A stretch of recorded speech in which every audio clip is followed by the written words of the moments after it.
아멘. 하나님 말씀 보면 하나님의 백성들의 삶의 그런 유형들 혹은 백성들이 처한 환경에 대해서 세 가지로 설명을 합니다. 하나님의 백성들, 그래서 첫 번째 하나님의 백성들의 세 가지 종류의 삶입니다. 하나님의 백성들의 삶이 성경 말씀 보면 세 가지 형태 혹은 세 가지 환경 안에 처해 있을 수 있다라고 얘기합니다. 첫 번째가 애굽에서의 삶입니다. 이 애굽에서의 삶은 세상 속에서의 그 핍박과 곤고의 삶을 상징합니다. 여러분, 우리가 잘 아는 대로 하나님의 백성들, 하나님의 백성들뿐만 아닌 이 사람이란 존재는 하나님의 창조 목적, 즉 사명에 따라 살지 않으면 그 끝은 영혼의 구원이 없든지 아니면 삶 가운데서 헤맬 수밖에 없습니다. 이 땅엔 두 부류의 사람이 있을 뿐이죠. 죄 가운데 태어나 죄로 말미암아 사망에 이르는 죄인들, 즉 하나님과 관계없는 자들, 죄로 말미암아 태어난 자들이 있죠. 두 번째 부류는 저와 여러분, 하나님의 백성이라 하지만 죄 가운데 태어나 하나님의 구원을 받은 자들, 이 두 부류의 사람이 있어요. 근데 그 두 부류의 사람인 첫 번째 부류는 아무리 세상에서 그 일반적인 은혜의 원리, 비가 내리고 그들에게도 햇빛이 주어지고 또한 하나님이 세상이 자연 만물이 보존되고 섭리되고 다스려질 수 있도록 허락되어진 그런 지식과 지혜에 따라 그들이 최선을 다해 삶으로 그런 열매를 맺고 그리고 인류 공헌에 지대한 영향을 끼치며 또한 민족 중흥의 역사에 기여했다 할지라도 그들의 영혼은 지옥에 갈 뿐입니다. 근데 오늘 저와 여러분인 하나님의 백성들이 하나님과 함께 동행하지 않고 만약 세상에서 산다 그러면 그 곤고와 핍박과 박해와 공격과 쓰러짐과 넘어짐을 피할 수 없습니다. 왜냐하면 하나님은 지금 우리를 구원하신 목적이 하나님께 영광과 찬송이 되는, 즉 하나님의 사명에 따라 하나님과 함께 동행하는 것이 목적이기 때문에, 물론 한 면으로 보자면요, 우리는 그런 세상을 살아갈 지혜와 지식이 없습니다. 능력이 없습니다. 그래서 하나님의 백성인 우리는 하나님 없이 잘 살아질 수 없는 인생을 살고 있습니다. 하나님의 백성인 우리는 하나님의 목적과 사명을 저버린 채 잘 살 수 없는 운명을 타고났습니다. 저와 여러분은 하나님 그분을 인정하지 않으면 결코 삶이 행복할 수 없을 뿐만 아니라 어려움과 아픔을 피할 수가 없는 인생, 그 없는 것이 이미 결정되어져 있어요. 그래서 오늘 우리의 삶은 안타깝게도 하나님 그분을 하나님답게 잘 예배하지 못한 채 헤매다가 어느 순간 인생에 큰 어려움과 아픔을 당하게 돼요. 혹은 하나님의 그 정하신 때에 하나님께로 돌아올 때 깨닫게 되죠. 일찍 왔어야 되는데, 좀 더 일찍 하나님 만났어야 되는데, 좀 더 내 인생이 눈을 빨리 떴어야 되는데, 자연 만물을 보아도 인생이 직면한 현실을 보아도 하나님을 빨리 찾았어야 되는데, 성경이 지금 그렇게 얘기해요. 로마서 1장 말씀에 하나님을 알되 하나님을 영화롭게도 아니하며, 하나님 그분께 문외한이고 거절하고 배반하고 하나님을 알지도 못한 채 그냥 살아가는 인생, 그게 우리일 수 있다는 겁니다. 그래서 오늘 우리의 삶이 애굽, 즉 세상 안에서 공고와 그 핍박과 박해와 어려움을 피하지 못하는 삶 가운데 있을 수 있습니다. 그래서 그걸 제가 한 세 가지로 이렇게 표현해 봤어요.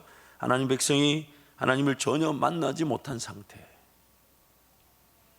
하나님의 손에 붙들려 있으나 세상살이가 전부라고 여기는 상태, 하나님 손에 붙들려 있는데 세상살이가 전부라고 여기는 상태, 세상 속에서 당하는 어려움과 문제를 만나지 않고서는 하나님을 찾지 못하는 상태. 그래서 저와 여러분의 이 삶은 둘 중에 하나입니다. 그분은 하나님답게 섬길 때에 문제 어려움을 당하더라도 하나님과 함께 넉넉히 이겨낼 그런 인생을 살든지, 아니면 하나님과 동행하지 않고 살아가다가 기회의 문제 어려움을 당했을 때 그제서야 외쳐불러 하나님의 구원을 받는 상태에 이르든지. 이걸 저는 이렇게도 표현했어요. 하나님과 평상시에 동행, 즉 하나님께 기도하며 하나님 은혜를 구하며 깨어 있었던 자들은 그 기도가 어떤 문제와 어려움이든 넉넉히 이겨낼 능력의 기도가 되지만, 하나님의 백성 외에도 기도하지 않고 살아가는 자들은 나중에 그냥 살려달라는 기도가 시작되게 되는 거죠. 누군가에게는 기도가 평상시 하나님과의 동행이 되어 능력을 맛보는 기회가 된 그런 성도가 있는가 하면, 하나님 그분의 살아계심을 알면서도 기도가 안 된다고 해서 기도를 하지 않고 살다가 어떤 어려움과 아픔을 당했을 때 그제서야 기도하는 성도들이 있습니다.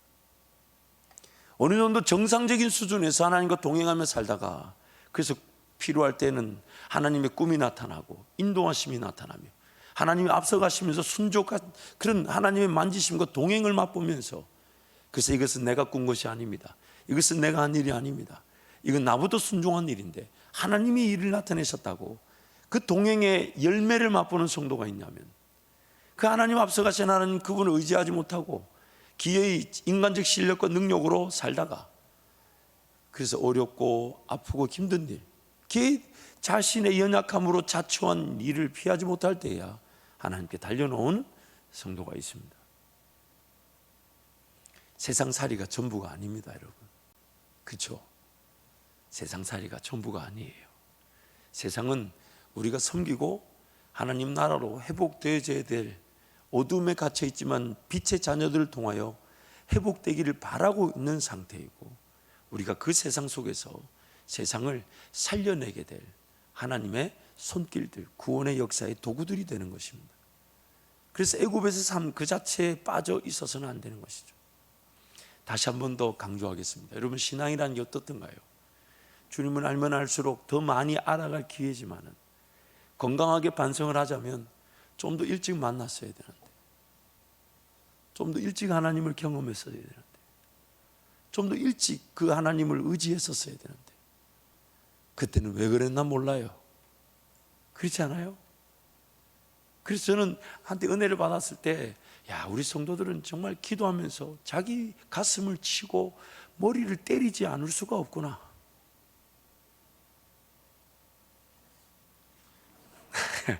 아무 말 안 했어요, 여러분. 여러분, 이제 눈치가 있으셔가지고 목사가 무슨 생각하는지 아셨던 것 같아요. 참 우리 성도들과 소통하는 것은 전적인 하나님 은혜가 필요합니다. 두 번째 종류의 삶은요, 광야에서의 삶입니다. 그것은 다름 아닌 하나님을 배울 기회의 삶입니다. 광야에서의 삶은 하나님을 배울 기회의 삶입니다. 여러분, 출애굽기 말씀에 가보면요, 이제 6월절 어린 양의 피로 구원을 받고, 그래서 모든 애굽의 장자들이 다 죽게 되자 애굽의 바로 왕이 가라 그러죠.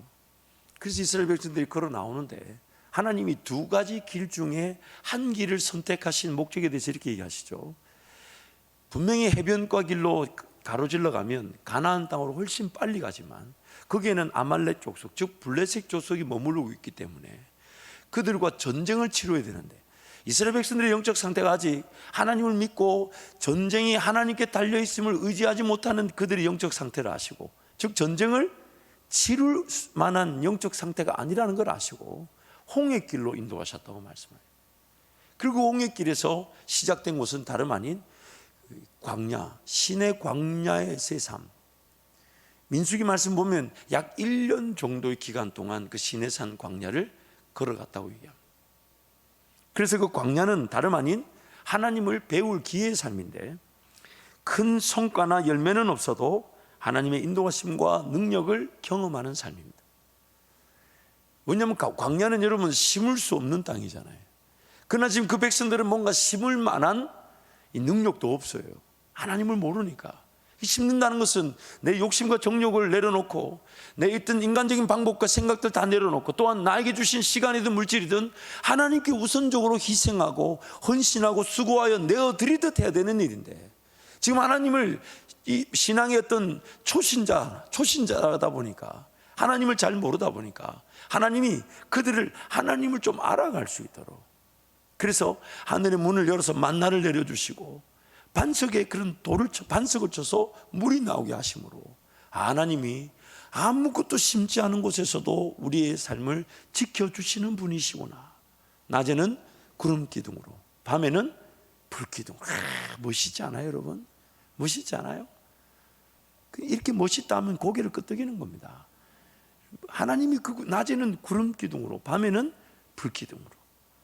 그렇게 하나님을 경험케 하셔. 왜요? 전쟁을 치룰 만한 능력이 없는 이스라엘 백성들이 하나님을 알아가 가나안 땅에 들어갔을 때 그들이 하나님을 경험하여 의지하면서 그들의 삶에 맛보게 되는 게 전쟁은 하나님께 달려있다는 것이니까.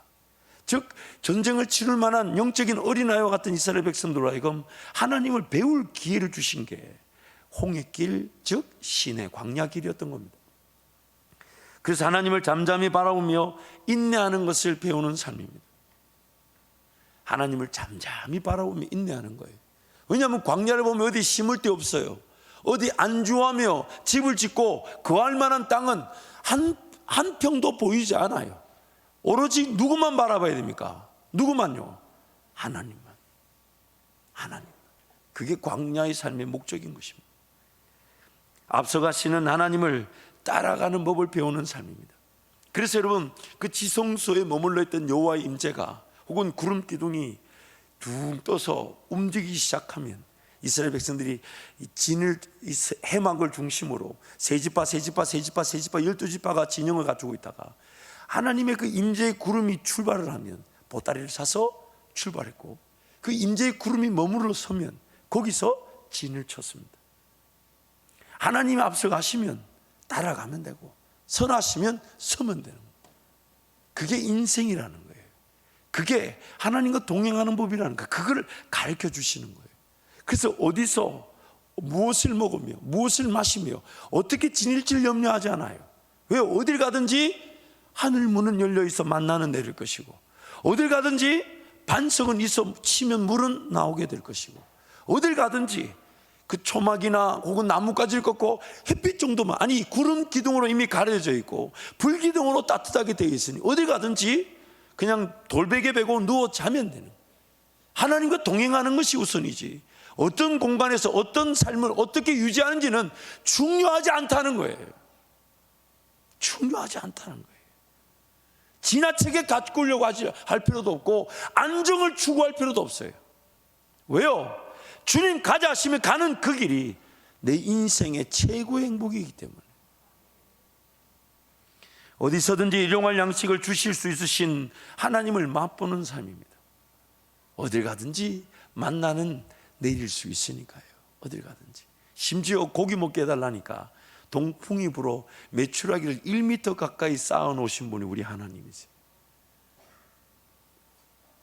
하나님의 역사의 때를 위해 하나님의 품에서 숨겨져 있는 삶입니다. 왜요? 전쟁을 치를 만한 지금 능력이 있습니까? 없습니까? 없으니까 하나님이 지금 품어주시는 거예요. 그러나 그 하나님 앞에 품에서 하나님 그분을 느꼈던 자들은 하나님이 드러내 놓으실 때는 숨겨져 있던 것은 감추어져 있을 수가 없는 거예요. 빛의 역사로 반드시 나타나게 되는 것이죠. 깨끗한 그릇, 즉 본래의 모습으로 회복되는 삶입니다. 온갖 세상적인 방식에 길들여져 있고 애굽에서 노예 생활하던 방식, 얻어먹던 방식, 주워먹던 방식, 헛헛거리며 삶을 그냥 유지하려던 그 모든 방식들, 하나님을 온전히 따르지 못했던 그 모든 방식들이 광야 기간 동안 다 정리되는 겁니다. 다 약속의 땅 가나안에서의 삶의 기본 자세를 익히는 삶입니다. 그래서 어딜 가든지 광야에서 살았던 그 자세를 기본 자세로 할 때에 그에게 어떤 은혜가 주어지든 그것이 그 은혜가 그에게 썩어 문드러지지 않는 것입니다. 하늘 창고에다 쌓아두게 되고 왜요? 광야에서 살았던 그 삶의 방식을 고수하는 거예요. 어디 가든지 뭘 먹을지 마실지 입을지 혹은 미래를 예비하지 않습니다. 자기 삶을 위해. 그래서 광야에서 삶의 기본 자세가 가나안 땅에서 그대로 유지되는 거예요. 뭘 더 화려하게 갖추려고 하지 않아요. 편리를 추구하지 않아요. 편안을 추구하지 않아요. 좀 더 안정적인 삶을 추구하지 않아요. 그런데 하나님은 그에게 심은 대로 열매가 거둬지게 하시니까 그에게 주면 줄수록 그 물질, 그 시간은 흘러가게 되는 것입니다. 더 많이 심게 되는 것입니다. 더 많은 열매를 거두게 되는 것입니다. 그런데 또 하나님은 그 삶을요, 일용할 양식이면 족한 줄 아는 그 사람의 삶을 얼마나 빚으시는지 모릅니다. 얼마나 가꾸어 주시는지 몰라요. 얼마나 대접받게 하시는지 몰라요. 자기는 그런 데 관심이 없었어요. 예전에 어려웠던 때 비하면 지금은 너무 큰 은혜다 그러면서 그때 그 어려웠던 시절에 그 삶의 자세를 잃어버리지 않으려고 자기를 쳐서 복종시키며 금식하며 절제하며 더 많이 내어드리려고 하고 더 많이 심으려고 하고 더 많이 하나님께 내어드리려고 마치 보물창고에 쌓는 마음으로 하늘에 쌓는 마음으로 하나님께 드리려고 하는데 하나님은 그를 오히려 높이 들어주시고 존귀하게 만들어주시고 얼마나 귀한 그릇인지 인정받게 하시고 그를 가꾸어 주시고 빚어주시고 세워주시는 은혜, 그분이 바로 우리 하나님이십니다. 그분이 바로 우리 하나님이십니다. 세상 물질과 영향력으로 자기 자신이 빛나기는 어렵습니다. 그러나 아무것도 없어도 하나님이 빛나게 하시도록 세우시면 존경받지 않을 수가 없고 인정받지 않을 수가 없습니다. 하나님께 최선을 다했던 사람들을 하나님 단 한 번도 소홀히 여김받지 않게 하셨습니다. 그러나 그들은 그 어떤 것에도 더 갖추려고 하거나 더 가지려고 하거나 더 누리려고 하거나 더 얻으려고 하지 않습니다. 오히려 더 드리려고 하고 더 맡기려고 하고 더 심으려고 하고 더 내어드리려고 하나님 은혜를 구하게 되고 그것이 오히려 그로 하여금 하나님이 빚어주시고 하나님이 빛나게 하시는 그릇 되게 하시더라는 거예요. 세 번째 우리 하나님의 백성들의 삶의 종류는 가나안에서의 삶입니다. 이것은 하나님 나라와 영광을 위한 동행의 삶입니다. 먼저 그 나라와 그 일을 구하는 삶이죠. 사명의 길이죠. 십자가의 길이죠. 자기는 죽고 예수가 사는 길이죠. 오직 성령으로 충만한 길이죠. 그가 살아가면 사라질수록 죽었던 영혼들이 하나님께로 돌아오는 능력의 길이죠. 그가 걸어가면 걸어갈수록 잃었던 땅들이, 어둠의 땅들이 빛의 땅으로 다 회복되는, 하나님의 나라가 회복되는 길인 것입니다. 오늘 아멘도 안 하시고 사회적 거리두기 2단계에 아멘 하지 말라는 건 없었어요. 여러분 조금 정신을 차려주시면 좋겠습니다. 누차에 강조하지만 설교가 길어지는 건 절대로 목사 탓이 아닙니다. 반응이 없는 여러분 탓입니다. 벌써 이렇게 말하는 동안 20초가 지나갔어요. 자, 그래서 여러분 내용을 좀 보면요, 광야에서 감춰져 있었던 하나님의 사람이 하나님의 나라를 회복하는 삶입니다. 광야에서 하나님과 함께 동행하면서 일용할 양식, 앞서가신 하나님, 전쟁이 하나님께 달려있다는 걸 믿는 하나님, 그리고 어디서 뭘 먹을지 염려하지 않고 주님이 인도하신 그곳에서 하늘에 만나면 족한 줄 알고 살아가는데 심을 기회를 주셨다는 것을 행복하게 여기는 삶, 그 사람들이 하나님 나라를 회복시키는 거예요. 전쟁은 하나님께 달려있음을 확인하는 삶입니다. 그래서 무기가 많은지 사람이 많은지 이런 거 개의치 않아요. 나 한 사람의 깨어있음만으로도 하나님은 일하시기에 충분하다고 하나님을 자랑하는 삶이 되는 것입니다. 하나님의 지배를 거부하는 모든 세력과 적들을 몰아내는 삶입니다. 그래서 그 땅 옛 거민들, 하나님을 모르는 거민들, 옛 사람들, 또한 우상들, 또한 하나님을 예배하지 않고 다른 것을 예배했던 모든 산당들, 옛 거민, 우상, 산당들 이런 걸 다 몰아내는 삶, 하나님 그분을 거절하고 거부했던 모든 걸 다 몰아내는 삶이에요. 그래서 우리가 가면 부적이 붙은 집에 부적이 떨어져 나가고, 우리가 가면 하나님 몰랐던 자들이 하나님을 알게 되고, 우리가 가면 우상에 사로잡힌 자들이 하나님께로 돌아오게 되고, 우리가 가면 하나님 그분만이 영광을 받으시게 되는 것이에요.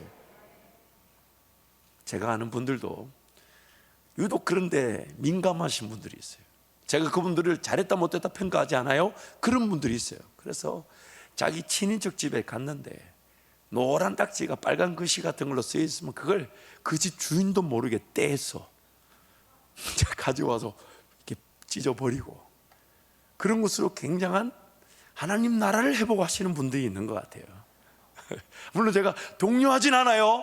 괜히 또 우리 목사 시켰다, 아니에요. 아니, 목소리 커서 죄송한데 그런 게 또 용납되는 이런 또 환경이 있는 것 같아요. 그렇지만 저에게 물으시면 저는 절대로 지지하지도 반대하지도 않습니다. 웃어만 드립니다.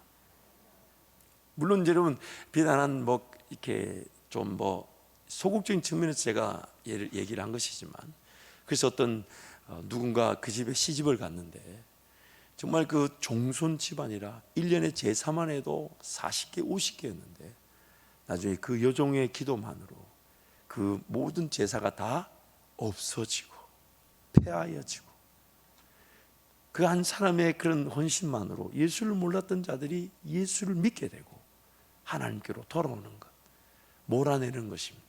마치 빛이 임하면 뭐가 사라집니까? 어두움이 사라지는 것입니다. 하나님의 복과 지배로 자유와 행복을 누리는 삶입니다. 저와 여러분부터 하나님 그분을 섬기며 하나님 말씀에 따라 순종하며 살아갈 때 나부터 생명의 성령의 법의 지배를 받을 때에 나부터 자유하게 되는 거예요. 세상의 방식이 도저히 이해될 수 없는 방식으로 삶을 살아갑니다. 과연 저렇게 삶을 헌신하고 지나칠 정도로 희생해도 되는가? 그러나 그들의 노년이, 그들의 말년이 이전에 그런 세상살이 방식보다 훨씬 더 풍성하고 가치 있고 또한 더 많이 베푸고 나누는 섬기는 하나님의 복과 그 질서로 자유와 행복을 맛보는 삶, 또한 하나님의 영원한 통치로 안식을 누리는 삶. 그래서 우리는 그렇게 찬송을 부르잖아요. 그 어디나 하늘나라예요. 하늘나라. 여전히 우리를 괴롭히는 죄성이 있고 또한 그 죄의 지배 환경들이 있지만 성령 하나님과 동행하면서 안식을 외칠 수 있는 것이 바로 우리 신앙의 능력인 것입니다. 또한 하나님을 영원히 오창하는데 하나님을 영원히 알아가는 기쁨을 누리는 삶. 이게 원래 창조의 목적이었어요. 죄를 지어 죄 가운데 구원을 받는 그런 비정상적 위치에서 정상적으로 회복되는 수준만을 말하는 게 아니라 원래는 죄가 없이 하나님 그분을 알아갈 수 있도록 지음을 받은 겁니다. 그래서 하나님 그분을 알아가는데 그분이 창조 질서 세계 속에서 땅이 개척되게 하시고 하나님 나라로 일구어지게 하시고 열매를 거두면 더 많은 땅들에 심어 더 많은 땅들이 돌아오게 하시는, 그게 하나님의 창조의 목적이었어요. 끊임없이 하나님을 알아가는 것. 종국적으로 우리가 천국 가면 그 하나님을 영원히 알아가는 것으로 예배하게 되고 자유하게 되고 기쁨을 맛보게 될 것입니다. 무엇보다도 자발적 인격적 사랑의 관계를 누리는 삶입니다. 기계적으로 억지로 강요해서 하는 게 아니라 내가 자발적으로 자원해서 기꺼이, 왜냐하면 남편과 아내의 관계라 하니까요. 주님과 우리의 관계가 남편과 아내의 관계라 하지 않습니까? 저는 종종 성경에 나오는 그런 수식어, 즉 목회자로서의 그런 수식어, 뭐 호라고도 할 수 있겠죠. 수식어를 이렇게 발견할 때마다 자주 바꾸는데 옛날에는 목자 대신 예수님의 목동이라 했다가 또 그리스도의 노예라 했다가 요즘 고린도 말씀 보니까 사도 바울이 쓴 말 중에 너무 좋은 말이 있어요. 중매자. 그리스도와 우리 성도들을 결혼시킨 중매자, 중매쟁이. 앞으로 김 목사를 중매쟁이로 불러주시기 바랍니다. 참 안타깝게도 우리 청년들 중매는 잘 안 돼요. 참 제가 눈이 높아서 그런지 아니면 현실적인 눈이 없는지 제 결혼은 잘했는데 남의 결혼은 잘 안 되더라고요. 어쨌든 자발적 인격의 사랑의 관계, 그게 주님이 원하시는 거죠. 그래서 오늘 본문 말씀 보면 그런 삶을 살았던 이스라엘 백성들의 그 이야기를 오늘 우리에게 본보기와 경고의 말씀으로 주고 계십니다. 그래서 말세를 만난 우리를 위한 본보기와 경고, 그 세 가지 삶의 형태에 대해서 소개하면서 오늘 우리에게 그 이스라엘 백성들의 삶의 모습을 미리 거울처럼 보라 하시면서 본보기로 또 경고로 삼으라고 당부하고 계십니다. 구약 이스라엘 백성들도 예수 그리스도의 피를 상징하는 유월절 어린 양의 피로 구원을 받았습니다. 분명히 그들도 우리처럼 예수 그리스도의 피를 상징하는 유월절 어린 양의 피로 구원을 받았습니다. 또 물, 즉 구름과 홍해 바다 아래에서 세례도 받았습니다. 오늘 고린도전서 10장 말씀에서 그 얘기를 우리에게 하고 있지 않습니까? 우리와 똑같은 은혜를 누렸다는 거예요. 또한 광야 여정 속에서 하나님께서 공급하신 일용할 양식 기적의 만나를 먹었습니다. 먹고 마시고 입는 문제를 염려하지 말라는 거예요. 무엇보다도 예수 그리스도 즉 반석으로부터 물을 마셨습니다. 우리가 영원한, 정말 우리의 목을 마르지 않게 하시는 영원한 생수이신 예수를 마시듯 그들도 그렇게 물을 마셨다는 거예요. 하지만 그들의 대부분은 약속의 땅, 여정의 종착지인 가나안 땅에 들어가 보지도 못한 채 지나가는 길, 광야에서 삶을 마치고 말았다는 것입니다. 그들이 우리와 달랐다는 게 아니에요. 그들이 하나님의 백성이 아니었다는 게 아니에요. 그들도 하나님의 백성이었고 우리도 그들과 같았는데, 그들은 우리처럼 동일한 은혜를 누렸는데, 어쩌면 우리가 바라는 것, 그런 가시적이고 외적인 기적과 능력을 분명히 보았는데, 그들의 대다수가 약속의 땅에 들어가 보지도 못한 채 지나가는 길에서, 나그네 인생 길에서 주님과 함께 동행하며 심고 거두는 그 은혜를 누리지 못한 채 광야에서 다 죽고 말았다는 겁니다. 대다수가 죽었다는 거예요.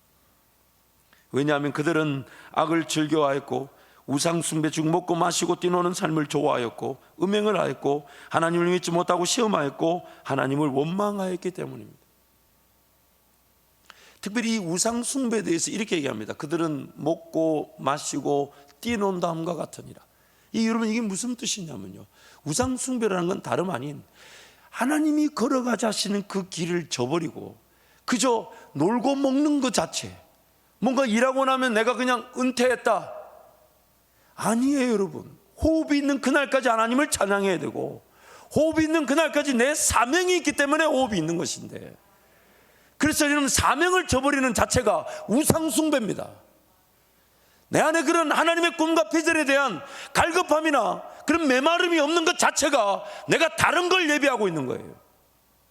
내 삶이 어느 정도 지나고 나면, 은퇴하고 난 다음에 좀 편하게 쉬고 편하게 먹고 편하게 지내자는 거, 그것 자체가 우상 숭배라는 거예요. 평생이 주의 길을 따라가는 것이고 평생이 주님과 동행하기 위해 시험을 받았는데, 여러분, 우리 원로 목사님 보세요. 사실 가끔씩 원로 목사님이 저렇게 하실 때마다 힘들어요. 왜냐하면 담임 목사보다 더 부지런히 일하시는 것 같아서 너무 힘들어요. 금식도 더 많이 하시고, 하지 말한다고 들으실 분도 아니고. 그런데 왜 그렇습니까? 그러나 원로 목사님한테 물어보세요. 뭐 해야 된다 하는 게 아니에요. 주님 사랑 때문에 하시는 거예요. 그게 인생이거든요. 그게 인생이거든요. 여러분, 그래서 우상숭배를 이렇게 표현해요. 먹고 마시고 뛰논다함과 같으니라. 사명의 길을 저버리고 인생 자체를 잘못 생각하는 거예요. 일하는 시간 있고 내가 쉬는 시간 있고, 내가 뭔가 직장을, 온 세상살이를 살고 난 다음에 적절하게 뭔가 가진 채로 여유 있게 삶을 살아가는 게 아니에요. 오늘이라도 주님 부르시면 천국까지만 남겨놓으시면 나를 통해 하나님 영광을 받으실 일이 있으니까, 그 일을 위해 내 호흡이 주어진 것인데, 그것을 저버리는 순간 나는 다른 걸 예배하는 겁니다. 거기서 우상숭배가 되는 것이에요. 그리고 그런 문제는 뭐냐면, 그들의 즉 하나님을 알아가고자 하지 않았고 하나님을 경험하고자 하지 않았고 하나님을 인격적으로 만나기를 즐겨하지 않았기 때문입니다. 그래서 그들은 광야에서 다 대다수가 멸망받고 말았습니다. 그래서 여러분, 오늘 저와 여러분의 삶에 다른 건 몰라도 하나님을 더 알아가고자 하는 마음이 최소한 어제보다 오늘은 더 간절해야 합니다. 하나님 그분을 더 맛보고자 그분의 음성을 귀 기울이고 사모하는 마음은 최소한 어제보다 오늘은 더 뜨거워야 될 것이에요. 물론 죄를 짓고 쓰러지고 넘어진 자리에서 하나님 나를 건져주실 은혜를 구하는 것도 은혜겠지만, 최소한 이 땅에 남겨져 있는 동안에 다른 건 몰라도 하나님을 더 알아가기를 원하는 것. 그리스도를 아는 지식이 가장 고상하기 때문이라. 그리스도를 아는 지식에까지 자라가라. 그리스도의 장성한 분량에까지 이르라. 그것이 바로 주님이 우리에게 원하시는 것입니다. 오스일몬이라는 분의 하나님의 타이밍이라는 책에 보면, 하나님은 약속의 땅으로 들어가도록 우리를 강요하지 않으신다. 약속의 땅이 정해졌다고, 약속되어져 있다고 우리에게 강요하거나 억지로 거기서 밀어넣지 않으신다. 많은 이스라엘인들이 약속의 땅에 들어가길 거부하고 광야에서 죽었다. 우리 역시 불순종하여 광야에서 죽는 편을 택할 수도 있다. 그러나 그분이 주신 둘도 없는 이 삶을 굳이 저버릴 이유가 있는가? 하나님 우리를 위해 밝은 미래를 설계하셨다. 만일 그분의 소명을 받아들이고 역경의 광야에서 우리를 개조하고 고치시는 그분께 자신을 내맡긴다면 그 미래는 우리의 것이 될 것이다. 오늘 저와 여러분의 삶이 하나님과 동행하면서 하나님 한 분이면 충분한 인생인 줄 믿습니다. 성령 하나님과 동행할 수 있다는 것을 알면서도 성령 하나님을 거절한 대가로 광야에서 삶을 마친 것입니다. 하나님 그분을 예배할 수 있고 하나님 음성을 들을 수 있어요. 그래서 여러분 오늘 또 이렇게 귀한 말씀을 한 번에 묶어서 오늘 우리에게 전해지고 있지 않습니까? 성령 하나님 이 책을, 이 성경책을 펼 때마다 우리로 하여금 이것을 깨달을 수 있도록 돕고 계시는데 우리가 이것을 그렇게 귀하게 여기지 않는다면 그 거절한 대가로 지금 그런 삶을 살고 있을지도 모릅니다. 이미 심판을 당하고 있는 건지도 몰라요. 자신들의 죄를 미워할 줄 모르고 자신들의 연약함과 부족함을 인정할 줄 몰랐고 자신들의 삶의 궁극적 사명으로 인한 행복에 관심이 없었고 자신들의 삶의 목적과 이유에 대해 관심이 없었고 자신들의 삶의 현실을 직시하려고 하지 않았던 것입니다. 새로운 지혜, 하나님의 인도하심 이런 것까지 논하지 않아도 그걸 깨닫지 못한데도 현실만 봐도요 얼마나 죄인인지 알게 되지 않습니까? 얼마나 부족한지 여러분 충분히 알지 않습니까? 얼마나 연약한지 우리 알지 않나요? 그래서 우리가 하나님 앞에 무릎을 꿇을 수밖에 없는 거 아닙니까? 근데 하나님은 그렇게 우리를 만나 주시는데 어느 순간 내 연약감, 내 부족함, 내 무지, 내 무식, 하나님을 알고자 하지 않고도 살아갈 수 있다고 여기는 것들, 그런 것에 사로잡혀 있다 보니까 그 자체가 멸망의 길이더라는 거예요. 멸망의 길. 항상 하나님 은혜가 필요함에도 하나님 은혜가 없이도 살아갈 수 있다고 자신들의 삶의 문화와 습관 등의 행동으로 표현한 것입니다. 감히 말하진 않아요. 하나님의 은혜가 없이도 살아갈 수 있다고 말하진 않지만 디도서 3장 16절 말씀 보면 이렇게 얘기합니다. 그들은 그들 입으로는 하나님의 백성이라고 외쳐 부르지만 그들의 삶의 방식으로 하나님을 거절하고 있다. 그들이 삶을 살아가는 방식으로 하나님을 거절하고 있다. 그래서 12절 말씀 우리 함께 선포합니다. 그런즉 선줄로 생각하는 자는 넘어질까 조심하라. 다시 한 번 더요. 그런즉 선줄로 생각하는 자는 넘어질까 조심하라. 이건 무슨 말이냐면 항상 은혜가 필요한데 그래서 은혜 앞에 엎드리는 것이 우리의 삶에 어쩌면 유일한 행복이 되어야 될 것인데 나 이만하면 좀 괜찮은 것 같고 물론 말은 그렇게 하지 않아요. 근데 기도하러 안 갑니다. 하나님 말씀을 궁금하게 여기지 않아요. 하나님의 꿈과 비전에 관심이 없어요. 하나님 나라를 보고자 하는 열망이 없어요. 하나님 그분이 어떤 분이신지 알고자 하지 않아요. 그러면 이미 은혜 없이도 살 수 있다고 말하고 있는 셈이고 자신만만하게 서서 넘어질 위기를 피할 수 없는 그 길을 걸어가고 있는 것입니다. 그래서 선줄로 생각하는 자 넘어질까 조심하라. 엎드리라는 거예요. 엎드리라. 그래서 세 번째로 하나님께서는 감당할 길로만 인도하십니다. 여러분 그거 아십니까? 제가 이 고린도전서 10장 13절 말씀을 제가 몇 번의 설교를 했는지 다 세워보지는 않았지만 제 기억에 20번 정도 됩니다. 우리 교회 와서 아마 이 본문을 가장 많이 인용하고 또한 이 본문으로 말씀을 전한 것 같아요.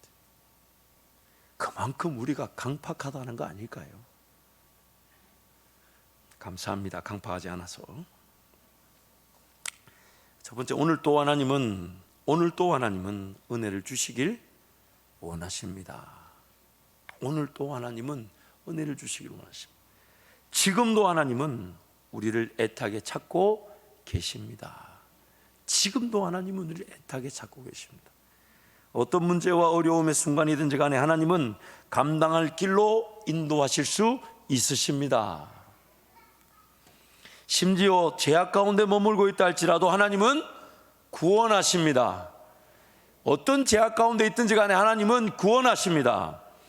무슨 죄든지 간에 하나님의 자녀로서의 관계를 끊을 수 없습니다. 없습니다. 하나님의 은혜면 충분함을 모르는 것이 죄악입니다. 감당할 길로만 인도한다는 것은 하나님의 은혜가 지금 주어지면 모든 것을 넉넉히 이긴다는 것인데 그 하나님의 은혜면 충분하다는 걸 모르는 게 죄악인 거예요. 하나님을 찾고자 하는 마음이 없는 것이 아픔입니다. 이게 상처예요.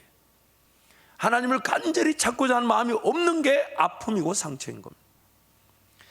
하나님께 달려나와 회개할 마음이 없는 것이 버림받은 것입니다. 하나님께 달려나와 회개하지 않는 그 자체가 이미 버림받은 거예요.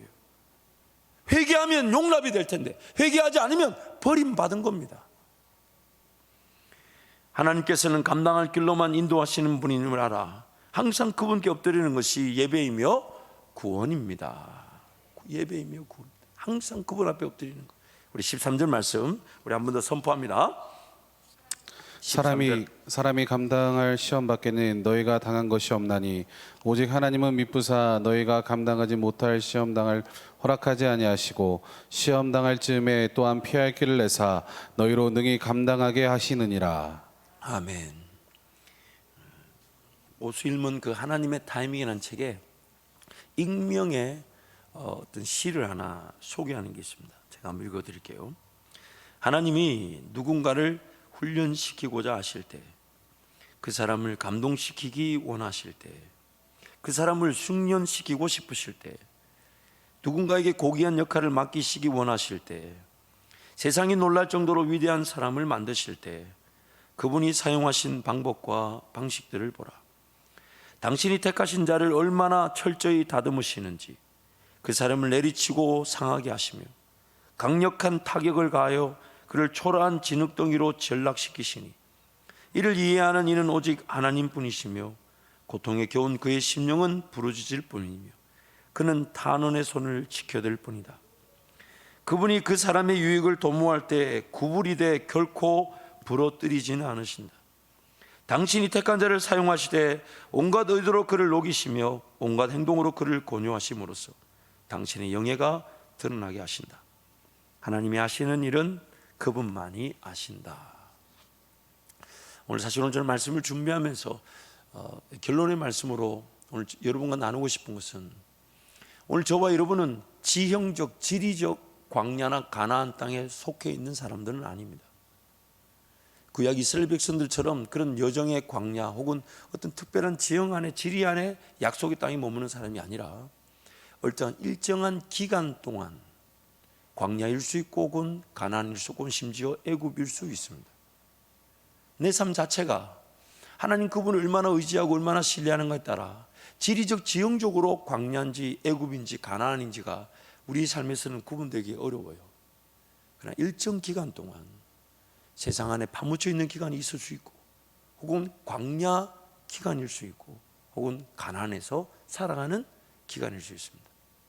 심지어 오늘 저와 여러분은 제 지배와 성령의 지배가 함께 공존하고 있다 보니까 광야 여정 같지만 또한 심을 수 있는 자들이 있고 잘 심고 열매를 거두는 것 같지만 또한 광야를 보내기도 합니다. 그러나 하나님은 첫 번째 분명한 원칙을 가지고 계십니다. 그게 뭐냐면 광야를 지나면서 하나님을 배우고 경험하지 않는 자들에게 가나안 땅에서의 승리는 주어질 수 없다는 것입니다. 광야의 기간이 없는 인생 중에 하나님 앞에 쓰임받는 인생은 없습니다. 그런데 너무 놀라운 것은 광야 기간을 거쳤던 사람들은 광야 기간에 배웠던 삶의 자세를 평생의 자기 삶의 기본 자세로 살아가려고 합니다. 그래서 예수님은 그런 삶을 살았던 자, 천국에 가면 어쩌면 가장 기본적인 자, 가장 작은 자가 세례 요한이라 하시면서 그의 삶을 소개하기를, 대제사장의 가문에 태어나 어쩌면 기득권을 가져야 될 세례 요한이 광야에서 약대 털옷을 입고 메뚜기와 석청을 먹으며 광야에 외치는 자의 소리로 삶을 살았다는 것, 주의 길을 준비하고 예배했던 자로 살았다는 것을 우리에게 강조하고 계십니다. 오늘 우리의 삶의 최고의 핵심이 뭐냐? 그 광야 같은 인생길, 만나와 반석의 물을 마실 때가 있지만 궁극적으로는 심도록 하시기 위해서, 희생하도록 하기 위해서 천국의 그 창고에다가 쌓아둘 수 있도록, 거기는 좀이나 동록이 없고 해함이 없는 곳이니까 거기다가 기꺼이 내어드리듯 베풀고 나누고 섬기는 삶을 살도록 오늘 우리를 훈련하신다는 거예요. 그래서 이 훈련을 하나님 말씀을 통해 기꺼이 받고자 하는 사람은요, 삶의 모든 순간이 합력하여 선을 이루게 됩니다. 무엇이든지 하나님 그를 광야 기간으로 삼아주시고 반드시 그 광야 기간을 보낸 사람은 안식 가득 가나안 땅에서 쓰임을 받는 깨끗한 그릇일 뿐만 아니라 그 안에 값비싼 보화가 담겨져 주인의 쓰심에 합당한 그릇으로 쓰임을 받게 되는 것입니다. 그러므로 오늘 저와 여러분의 삶이 철저하게 광야 생활의 삶의 자세를 고치하고 그 자체가 목적이 되어야 되는 거예요. 왜냐하면 깨끗하면 쓰임 받게 되니까. 그래서 오늘 나에게 주어진 시간이든 물질이든 그것을 하나님의 것답게 구별하려고 성령 하나님께 지혜를 구하고, 성령 하나님께 계획의 지혜를 구하고, 성령 하나님께 그 계획한 것이 이루어질 수 있도록 능력을 구하고 성령의 도우심을 구할 때 성령 하나님은 기꺼이 기다렸다는 듯이 그 시간이 절약되게 하시고 절제되게 하시고 그 물질이 아껴지게 하시고 도리어 하나님 나라를 위해 쓰여질 수 있도록 기회를 만나게 하시고 기꺼이 내어드릴 수 있는 은혜의 길로 인도해 주신다는 것입니다. 그게 바로 성령 충만인 것이에요. 성령 충만한 것이에요. 우리 목사님들 나오시고 찬양하고 같이 기도하면 좋을 것 같은데요.